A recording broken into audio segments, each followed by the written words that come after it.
Hai semuanya, selamat datang di channel Jajak Terus. Dalam video hari ini, kita akan membahas mengenai Apophis, ular sang pembawa kekacauan. Banyak yang berpendapat bahwa dewa yang akan kita bahas kali ini sudah ada sejak zaman Purbakala atau zaman primordial, di mana dewa-dewi awal baru muncul. Bahkan beberapa versi mengatakan kalau Apophis sudah ada sebelum dunia diciptakan, karena dia adalah personifikasi dari kekacauan atau chaos. Namun sebelum kita lanjut pembahasannya, jangan lupa kalian subscribe, like dan share ke teman-teman kalian supaya tahu informasi ini. Yuk kita bangun channel ini supaya memberi manfaat dan hiburan kepada banyak orang.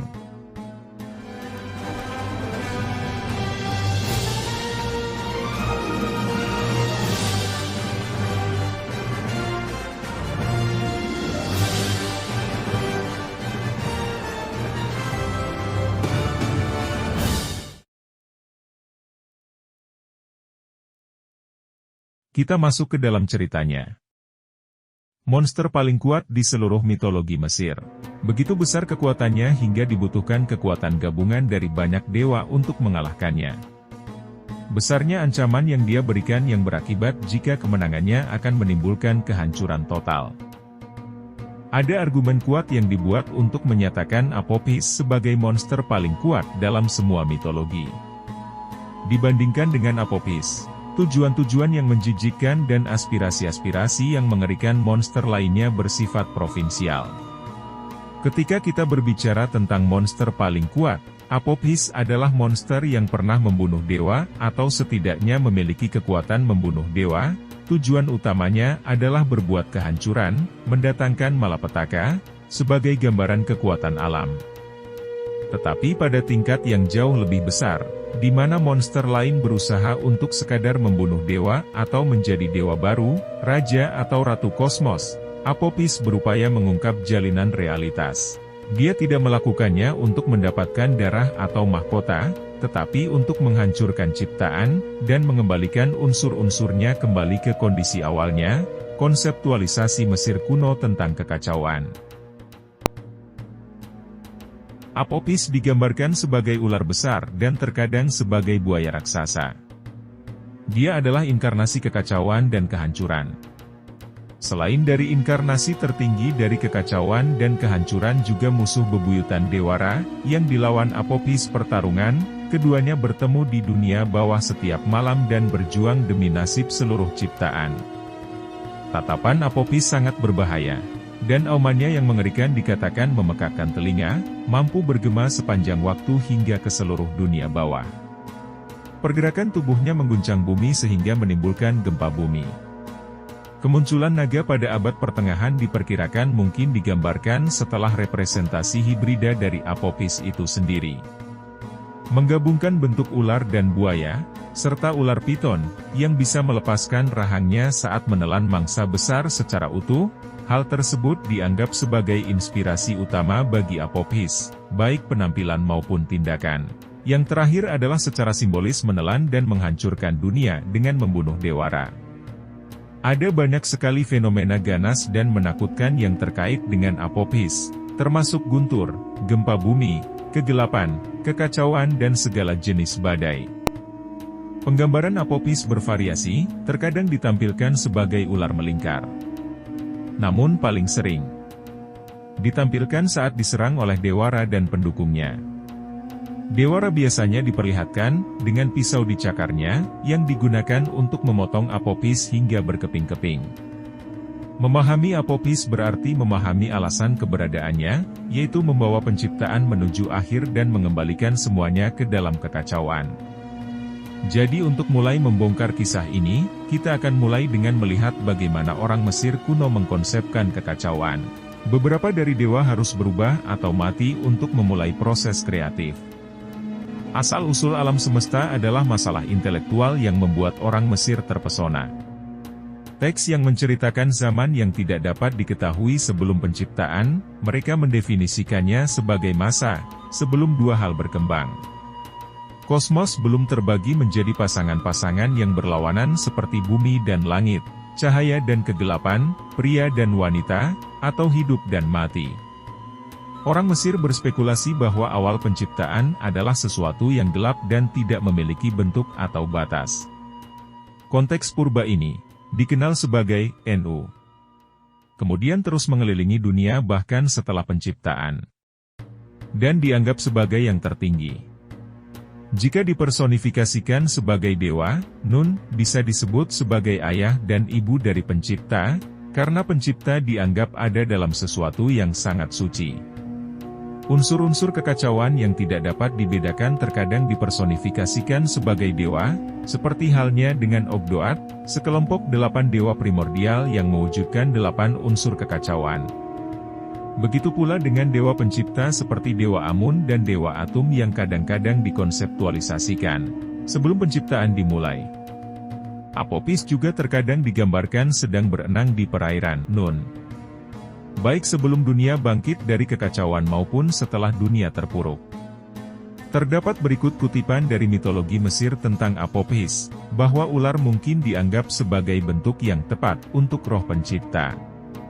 Karena tubuhnya yang tidak terbagi atau karena ia memperbaharui dirinya secara terus-menerus dengan melepaskan kulitnya. Ketika dewa pencipta seperti Dewa Amun atau Dewa Atum disebut sebagai ular, mereka biasanya mewakili aspek positif dari kekacauan sebagai kekuatan energi. Tetapi mereka memiliki padanan negatif seperti yang ada dalam diri ular besar Apopis. Apopis mewakili aspek destruktif dari kekacauan yang terus-menerus berusaha menguasai segalanya. Jadi, bahkan sebelum penciptaan dimulai, dunia sudah mengandung unsur kehancurannya sendiri. Orang Mesir kuno juga memandang alam semesta sebagai rangkaian permulaan yang tiada henti atau tiada akhir, kematian dan pembaruan. Jadi, setiap tarikan napas membangkitkan dunia dari kekacauan. Apopis adalah manifestasi utama dari Isfet, ketidakteraturan dan ketidakharmonisan, yang merupakan antitesis tentang Ma'at, ketertiban dan keharmonisan. Di mana dewa seperti Dewa Amun dan Dewa Atum menciptakan dunia, dan di mana Dewara yang bangkit dari matahari menopang dunia, dikarenakan setiap serat keberadaan Apopis dan setiap detiknya keberadaannya cenderung menghancurkan dunia, kembali ke kekacauan yang tidak bisa dibedakan dari mana hal itu pernah muncul. Apopis tinggal di dunia bawah, yang oleh orang Mesir kuno disebut Duat.